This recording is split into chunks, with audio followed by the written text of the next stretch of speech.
Hello दोस्तों and welcome to Sleepy Classes. Lecture पे बढ़ने से पहले मैं बस आपको बताना चाहती थी कि हमारे पास अब batch 6 of political science and international relations optional हो गया है लॉन्च। इन सालों में हमने बहुत टॉपर्स इंक्लूडिंग आईएएस विकास रोहिला, आईएफएस अनुराग नयन, आईपीएस राघवेंद्र शर्मा, पिछले साल रैंक 64 अनिरुद्ध पांडे, श्रेय शशांक एंड बहुत सारे टॉपर्स जो है इन्हें प्रोड्यूस किया था। वेरी इंपॉर्टेंटली हम आपकी जेब से 60,000 70,000 इतने पैसे नहीं काटते, बल्कि मात्र 10,000 से जो है ये कोर्स शुरू हो जाता है। इंपॉर्टेंटली एंड टू एंड सारी क्लासेस जो हैं आपको प्रोवाइड किए जाते हैं, पूरा सिलेबस कवर करते हुए।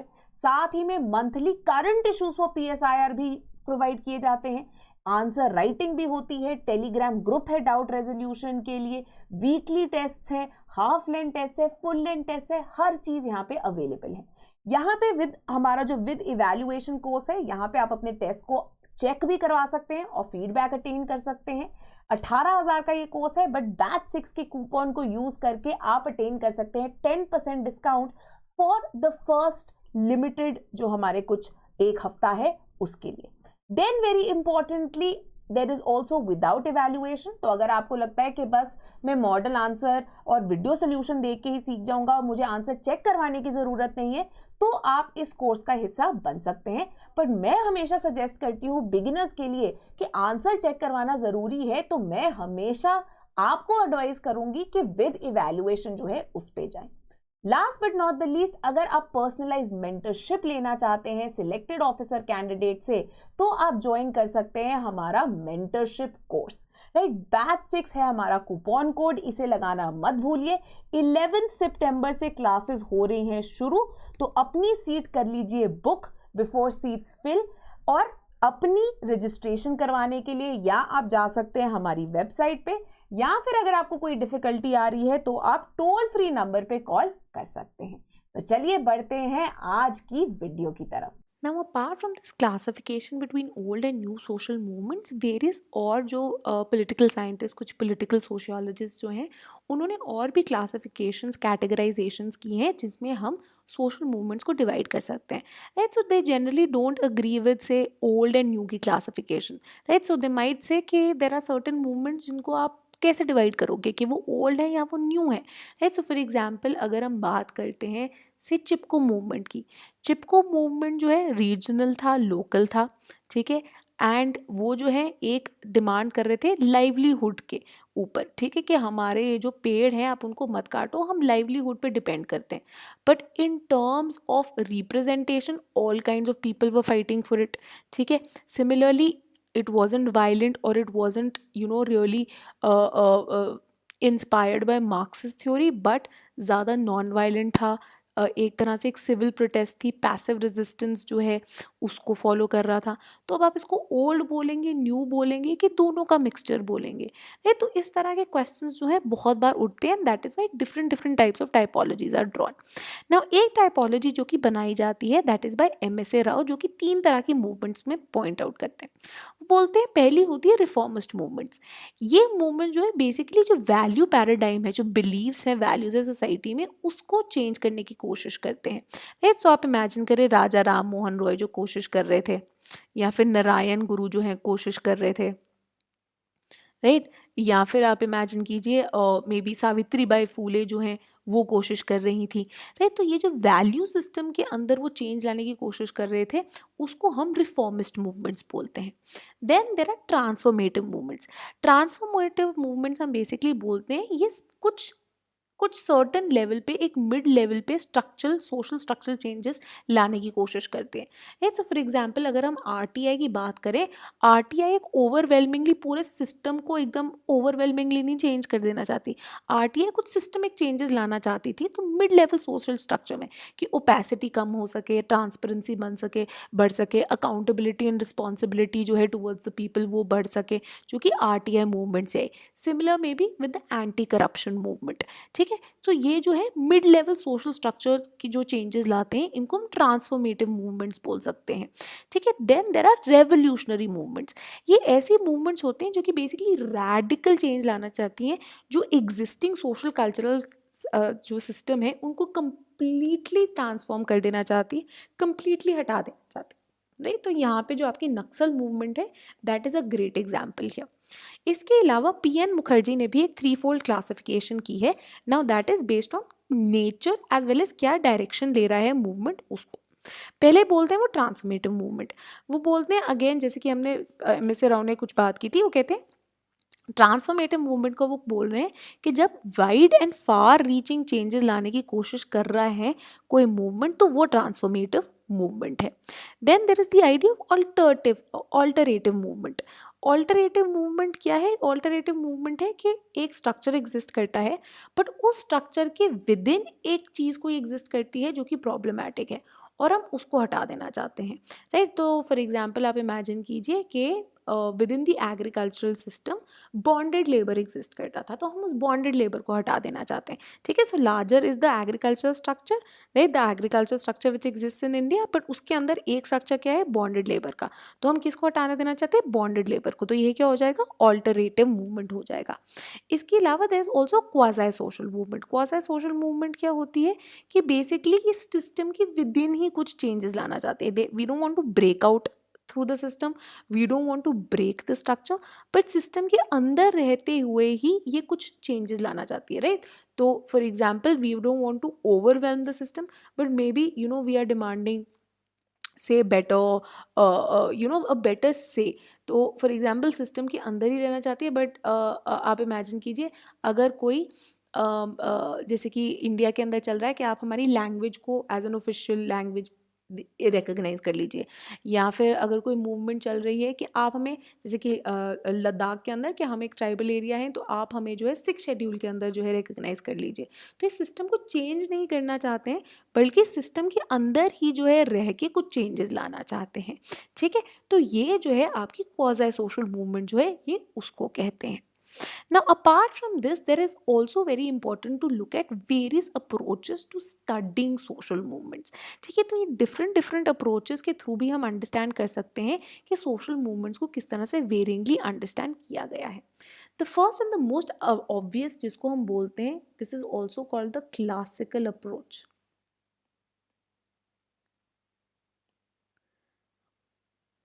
which is your Marxist approach. ठीक है, अब मार्क्सिस्ट अप्रोच के अंदर जो आपकी क्लास कॉन्फ्लिक्ट है दिस इज प्राइमरी, क्योंकि for them everything comes back to class, right. तो अगर कोई भी सोशल इशू भी है वो क्यों है? क्योंकि क्लास की बात हो रही है, राइट। तो सोशल इशू के अंदर भी अगर हम बात करते हैं या कोई कल्चरल इशू भी हम बात करते हैं, हम बोलते हैं कि कोई डोमिनेंस क्यों इंजॉय करता है? क्योंकि बेसिकली वो एक तरह से इकोनॉमिक माइट इंजॉय करते हैं, राइट। सो अगर आप इमेजिन कीजिए कि पंजाब के अंदर जो है सबसे हायर शेड्यूल कास्ट पॉपुलेशन है, राइट, एंड जाट्स जो है एक डोमिनेंट कास्ट है, तो मार्क्सिस्ट क्या बोलेंगे कि जो शेड्यूल कास्ट के अगेंस्ट एक्सप्लॉयटेशन होती है that is all due to the result of the fact कि जो अपर कास्ट है, जो जट्स हैं, जो डोमिनेंट कास्ट है, नॉट रियली अपर कास्ट, वो बेसिकली जो लैंड है उसको वो कंट्रोल करते हैं, बिकॉज ऑफ विच अपनी वो पावर इंजॉय करते हैं। So they basically get it back to a class conflict, right. So everything goes back to class conflict for all the scholars, right. तो यहाँ पे scholars like Dilip, scholars like Theda Skocpol, इन्होंने various social movements को पढ़ा and हर जगह ये कहते हैं इट इज़ कैपिटलिज्म जिसके कारण ये सोशल मूवमेंट्स कहीं ना कहीं डायरेक्टली या इनडायरेक्टली इमर्ज होती हैं, एंड यही कैपिटलिज्म जो है is the chief hurdle to freedom. जब तक ये कैपिटलिज्म नहीं हटता तब तक जो है हम जेन्युइन ट्रू ह्यूमन फ्रीडम जो है कभी इंजॉय नहीं करेंगे, right. So advance industrial countries के अंदर भी ये बोलेंगे कि अगर हम बात करते हैं कोई भी मूवमेंट की, you can take it back to the economic class conflict. तो ये आइडिया जो है आपकी क्लासिकल मार्क्सिस्ट अप्रोच है, राइट। अब रिसेंटली इन टर्म्स स्पेशली ये अप्लाई करता है to developing countries. Subaltern theory जो है यहाँ पे इंपॉर्टेंट हो गई है, which is your history from below. हमने सबऑल्टर्न स्कूल जो है बहुत बार डिस्कस किया है, in fact perspectives to Indian national movement उसमें भी हमने डिस्कस किया था। उससे पहले भी जो हमने सबऑल्टर्न का आइडिया है वेरियस आइडियोलॉजीज में उसमें देखा था, राइट, मार्क्सिस्ट स्कूल के अंदर। अब सबऑल्टर्न स्कॉलर्स जो है रानाजीत गुआ वो ये क्लासिकल मार्क्सिस्ट अप्रोच को क्रिटिसाइज करते हैं, एंड वो कहते हैं traditional Marxist scholars bye focusing only on the economic class ये कल्चरल फैक्टर्स को जो है कंप्लीटली इग्नोर करते हैं, राइट। तो आप एक linear development of class consciousness से दे सकते, बल्कि आपने various kinds of cultural factors at play भी देखना है। और इसी को सब्सटैंशिएट करते हुए सुमित सरकार कुछ एग्जाम्पल्स आगे देते हैं, राइट। सो फॉर एग्जाम्पल वो कहते हैं कि अगर आप इंडियन नेशनल मूवमेंट को देखें, राइट, जिसके अंदर आप बोल सकते हैं बुर्जुआ इंडिजिनियस कैपिटलिस्ट जो थे द्वारा लेड थी, राइट। ये जो इसके within the nationalist movement भी there were various other movements जो कि हो रही थी, एंड दीज मूवमेंट्स वो autonomous from the nationalist movements, right. तो फॉर एग्जांपल ट्राइबल मूवमेंट जो कि हो रही थी अगेंस्ट लैंड ओनर्स, वेरियस किसान मूवमेंट्स जो कि चल रही थी, ठीक है, वेरियस लोअर कास्ट मूवमेंट्स जो कि चल रही थी, right. So they were existing but they were also autonomous from the nationalist movement. They were like आपने जो करना है आप करो, हमारा एनिमी जो है सिर्फ वो कलोनियल मास्टर नहीं है बल्कि न्यूमरस और भी जो है एनिमीज है। So for tribals the outsider who is coming, for किसान मूवमेंट्स द मनी लेंडर और द जमींदार who exist, right, for the Dalit the upper caste who exist, right. तो ये सारे जो हैं ये सबऑल्टर्न एक थ्योरी जो है उसको ऐड करने की कोशिश करते हैं। Apart from this, there is also the structural functional approach. ये again is more dominated by Europeans, ठीक है। और यहाँ पे again जो focus जो है पहले इन्होंने देखा था advanced industrial countries के अंदर। अब people like Kornhauser, Nisbet, Shills, यहाँ पे आप जो अरेंट को भी ऐड कर सकते हैं, वो इन सोशल मूवमेंट्स को मास मूवमेंट कहते हैं। वो कहते हैं these are the product of mass societies. और ये क्यों आते हैं, वो कहते हैं ऑफन मास सोसाइटी के अंदर ना जहाँ पे द काइंड ऑफ बॉन्ड्स जो कि पहले एग्जिस्ट करते थे जब एक छोटी सोसाइटी थी, उतनी ज़्यादा डेवलप्ड नहीं थी, उतनी ज़्यादा जो है मॉडर्न नहीं थी, तो क्या होता था कि तब जो है you had things like religion, you had things like family.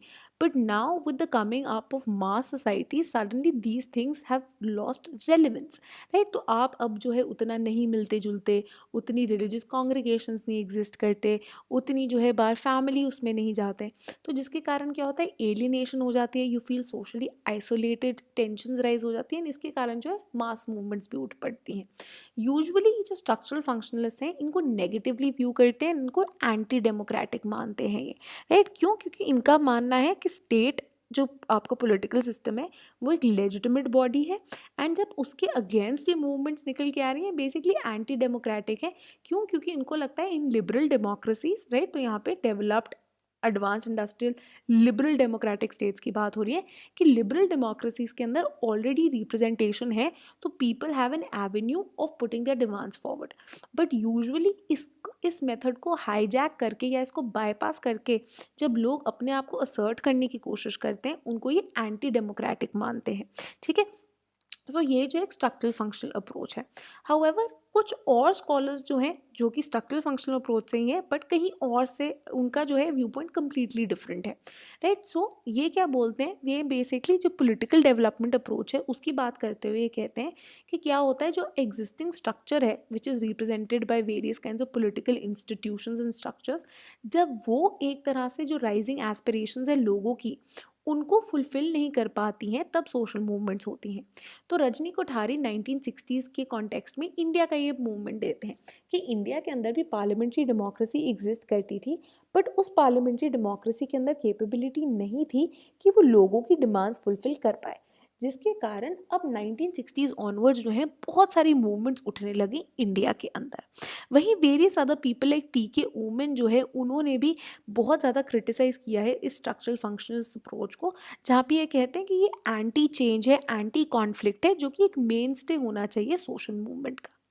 Then apart from this, very importantly is the Gandhian approach, right? Gandhian approach अब किस चीज़ की बात करती है, ये कहती है कि रेजिस्टेंस बहुत ज़्यादा ज़रूरी है अगेंस्ट दोज जो कि इनजस्टिस कर रहे हैं, राइट। गांधी ने बोला था ना, अगर आप इनजस्टिस सह रहे हो so you are as much as fault as that person जो कि परपेचुएट कर रहा है इनजस्टिस को, राइट। और ये रेजिस्टेंस किससे चलती है? ये रेजिस्टेंस चलते आती है सत्याग्रह से, राइट। सो सत्य विच इज ट्रूथ प्लस आग्रह which is insistent that constantly saying that I am saying the truth and आप जो कर रहे हैं वो गलत है। तो एक तरह से गांधीयन अप्रोच के अंदर कुछ बीज देखे जा सकते हैं of a new social movement also. अब बॉन्ड्यूरा जो है, जब वो एनालाइज करते हैं गांधीयन मूवमेंट को, वो कहते हैं there is a sort of Gandhian dialect which exist. Dialect की याद है, हमने बात की थी मार्क्सिज्म में भी। डायलेक्ट क्या होता है कि बेसिकली दो फोर्सेस के अंदर जब क्लैश होता है एंड रिजल्टेंटली एक बेटर चीज निकल के आती है। तो गांधीयन डायलेक्ट क्या है? दैट ऑब्वियसली इनजस्टिस जो कि एग्जिस्ट करती है, एक इनजस्ट अनजस्ट पावर स्ट्रक्चर जैसे कि colonial structure for example exist करता था, राइट। तो वो क्या है? वो थीसिस है। उस अनजस्ट स्ट्रक्चर के अगेंस्ट आप क्या करते हो? आप सत्याग्रह करते हो। तो सत्याग्रह क्या बन गया? एंटी थीसिस बन गया। अब फाइनली जब एक बेटर सोसाइटी निकल के आती है उससे, वो आपका सिंथेसिस हो गया। हार्डी मिन जो है गांधीयन अप्रोच को एक डायलॉगिकल अप्रोच मानते हैं, ठीक है। क्योंकि याद है गांधी क्या बोलते थे कि जो बुरा है वो क्या है? जो आपका एनिमी है, एनिमी बुरा नहीं है, जो वो काम कर रहा है वो बुरा है। तो ट्राई टू अनहाइलेट द बुराई नॉट द एनिमी, राइट। तो ये नहीं बोलते थे ब्रिटिशर्स को मार डालो, बल्कि उनको समझाने की कोशिश करो कि ये जो इंपीरियल पॉलिसीज आप निभा रहे हो वो बुरी हैं, राइट। उनको हमने हटाना है, ठीक है। सो ये आइडिया को हार्डीमैन जो है एक डायलॉगिकल अप्रोच मानते हैं एंड इस अप्रोच पे वेरियस सोशल मूवमेंट जो है बेस हो सकती हैं, right. So for example anti apartheid social movement जो कि साउथ अफ्रीका में चली may be regarded as a Gandhian approach. Similarly Martin Luther King के अंडर जो एक सिविल राइट्स की मूवमेंट चली, right, that might also be seen as incorporating some values of the Gandhian approach. इसके अलावा there is also the resource mobilisation theory. This is generally seen as a part of the new social movement, right. अब resource mobilisation theory क्या बोलती है? वो बोलते हैं कि basically this is the outcome of a rational choice. More importantly आपकी जो एडवांस इंडस्ट्रियल कंट्रीज के रिगार्डिंग जो है ज़्यादा एप्लीकेबल होती है, जहाँ पे बोलते हैं कि इंडिविजुअल्स क्या है? रैशनल है, राइट। रैशनल चॉइस थ्योरी क्या है? बेसिकली एक इकोनॉमिक्स की थ्योरी है कि बेसिकली अगर मेरे को कोई चीज़ खरीदनी है, मैं कोई ऐसी चीज़ खरीदूंगी जो कि मेरे को सबसे ज़्यादा सेटिस्फैक्शन दे, ठीक है। सो बेसिकली ये क्या बोल रहे हैं कि कोई भी सोशल मूवमेंट जो है these are motivated by selfish goals. मुझे अपने लिए कुछ चाहिए और इसीलिए मैं मूवमेंट ज्वाइन कर रही हूँ, कोई लार्जर आइडियलिस्टिक पर्पस नहीं है इसका, ठीक है। तो ये एक कॉन्सेप्ट है रैशनल रिसोर्स मोबिलाइजेशन थ्योरी का। एक और रिसोर्स मोबिलाइजेशन थ्योरी का आइडिया आता है जहाँ पे वो बोलते हैं कि कोई भी ऐसी थ्योरी, कोई भी ऐसी सोशल मूवमेंट उतने ही एक्सटेंट तक सक्सेसफुल होगी जितनी वो रिसोर्सेज इकट्ठी कर पाए, राइट। तो अगर कोई movement adequate amount of resources इकट्ठी कर पाती है तो वो सक्सेसफुल होगी, अगर वो नहीं कर पाती तो वो फेल हो जाएगी, राइट। तो फॉर एग्जांपल फार्मर्स मूवमेंट के कॉन्टेक्स्ट में अगर बात करें तो हम कहते हैं कि उनके पास रिसोर्सेज बहुत हैं, राइट। जो कंटिन्यूसली जो है खाने का कुछ आ रहा है समथिंग, सो उतनी ज़्यादा जो है वो मूवमेंट वाइज परसिस्ट कर पाएंगी, right. So persistence level is dependent upon the number और amount of resources that they can mobilise. ये जो है आपकी रिसोर्स मोबिलाइजेशन थ्योरी होती है। जेंकिंस कहते हैं तभी इसी रिसोर्स मोबिलाइजेशन का आइडिया जो है हम कंटेम्प्रेरी सोशल मूवमेंट्स में अगर देखें, स्पेशली अगर हम एडवांस्ड इंडस्ट्रियल कंट्रीज़ की बात करें जो कि अब डेवलपिंग कंट्रीज़ में भी देखने को मिलता है post globalisation, is the advent of कि अब मूवमेंट के लिए हम कहते हैं अब लोकल नहीं बल्कि लार्ज स्केल मूवमेंट चाहिए। एंड इन मूवमेंट्स को कंडक्ट करने के लिए now you have organisations, properly bureaucratised organisations जिनके अंदर प्रोफेशनल्स हैं, राइट। तो फॉर एग्जांपल इंडिया में इन्वायरमेंट के लिए movements led by something called Greenpeace, right. तो Greenpeace advance industrial countries में अब पहले शुरू हुई थी, अब जो ये डेवलपिंग कंट्रीज के अंदर भी अप्रोच करें। Similarly amnesty international for human rights issues और डॉक्टर्स विदाउट बॉर्डर्स, तो ये प्रॉपर इंस्टीट्यूशंस बन के जिसमें प्रोफेशनल्स हैं, they hire people, they pay good salaries, right. They have massive social media following and एक प्रॉपर तरीके से ये काम करते हैं, ठीक है, ताकि इनफ रिसोर्सेज हो to keep the movement going. तो ये क्या है? आपकी रिसोर्स मोबिलाइजेशन थ्योरी की अप्रोच होगी। Then there is relative deprivation approach. अब रिलेटिव डेप्रिवेशन अप्रोच जो है is obviously based on the idea that certain people are deprived of something. However, this is very different from Marxism, right? Marxism भी यही बोल रहा है ना कि एक पर्टिकुलर क्लास है जिसको डिप्राइव किया जा रहा है of what should be their rightful things जो उनको मिलनी चाहिए.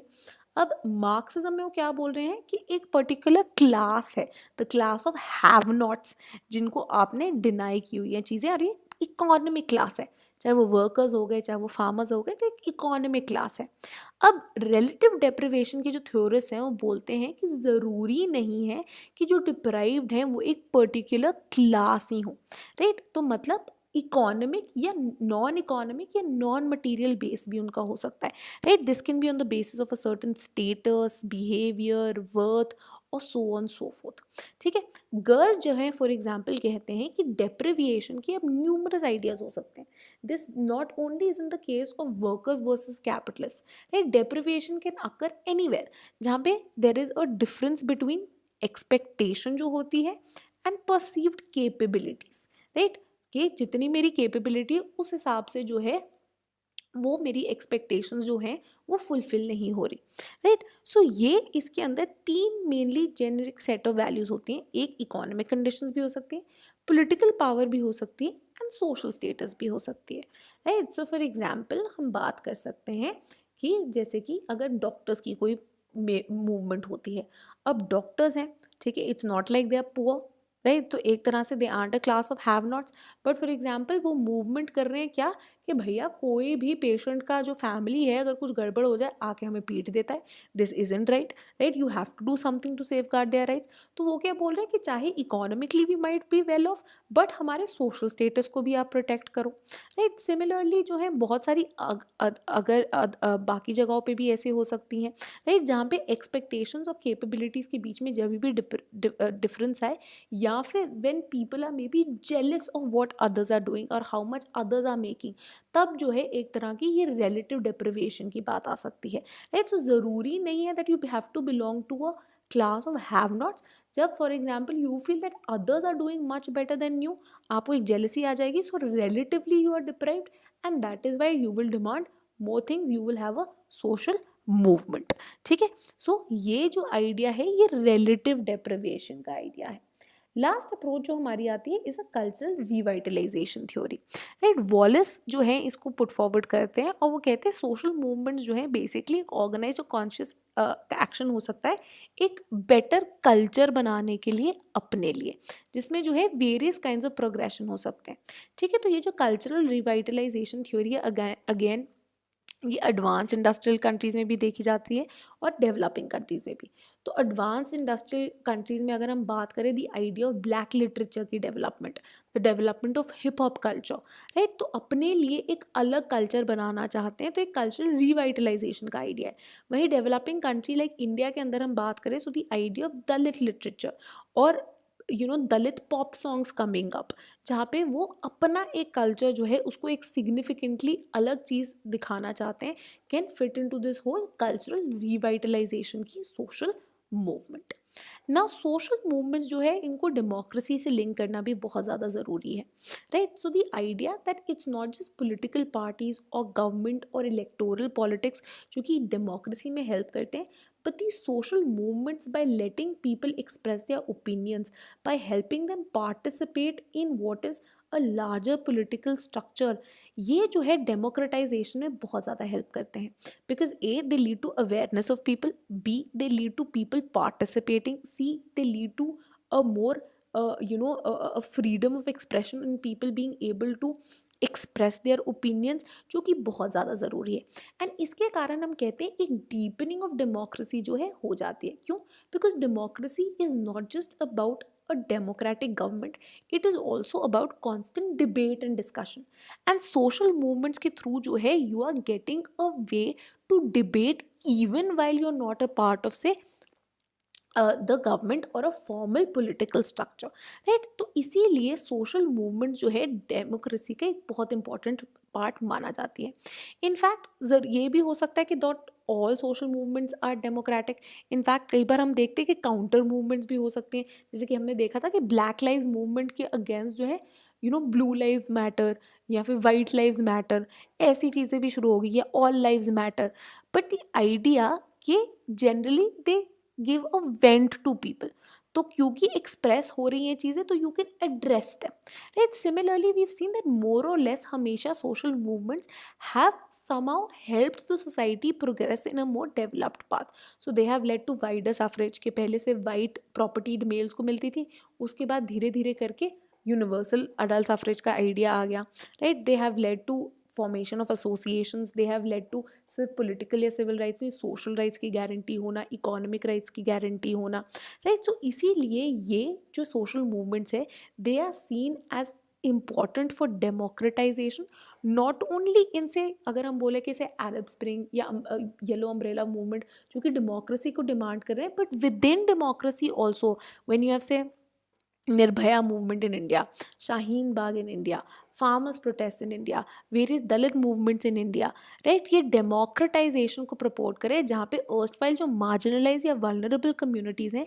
उनकी राइट्स को, राइट, चाहे उनको कॉन्स्टिट्यूशनली राइट्स मैंडेटेड हैं, उनके राइट्स को इम्प्लीमेंट करने के लिए, उनको एक चांस देने के लिए कि वो एक्चुअलाइज कर पाए अपने राइट्स को, माइनॉरिटीज़ को प्रोटेक्ट करने के लिए, वल्नरेबल को प्रोटेक्ट करने के लिए, ये सोशल मूवमेंट्स जो हैं इनक्रेडिबली इम्पॉर्टेंट हो जाती हैं।